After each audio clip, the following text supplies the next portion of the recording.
నీకు ఏ పరేషాన్ వచ్చినా నువ్వు ఏ మొహమాట పడకుండా నన్ను అడగాల, సరేనా అని అంటుంది. దానికి రాముడు సరే అని తల ఊపుతాడు. అలా రాముడు భీముడిని స్కూల్లో చేర్పిస్తాడు.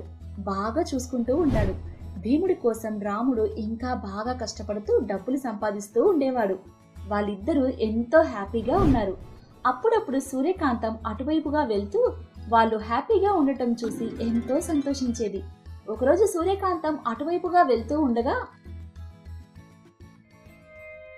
అది చూసిన సూర్యకాంతం ఆలోచనలో పడుతుంది. తనలో తాను, ఏంది వీళ్ళు, ఏమైంది వీళ్ళకి అని ఆలోచిస్తూ ఉంది. అప్పుడే కొద్ది దూరంలో భీముడు వచ్చిపోయే వాళ్ళ దగ్గర డబ్బులు అడుగుతూ ఉండడం చూసి సూర్యకాంతం ఆశ్చర్యపోతుంది. సూర్యకాంతం భీముడితో, ఏంది బిడ్డ, ఏం జరిగింది? స్కూల్కి పోకుండా గిట్లా అడుక్కుంటున్నావు, రాముడు ఎక్కడా అని అడుగుతుంది.